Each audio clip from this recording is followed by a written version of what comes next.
News కి స్వాగతం. గోకవరం మండలంలోని తంటికొండలో కొండపై వెలిసిన శ్రీ భూదేవి శ్రీదేవి సమేత శ్రీ వెంకటేశ్వర స్వామి దేవస్థానం హుండీ గురువారం లెక్కించారు.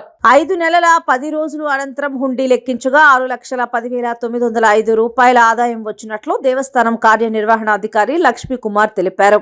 ఈ హుండీ లెక్కింపులో రాజమహేంద్రవరానికి చెందిన దేవాదాయ ధర్మాదాయ శాఖ, దేవస్థాన ఉన్నతాధికారులు మరియు స్థానిక బ్యాంకు సిబ్బంది, మీడియా సిబ్బంది సమక్షంలో లెక్కింపు జరిగిందని ఆలయ కార్యనిర్వహణాధికారి తెలిపారు.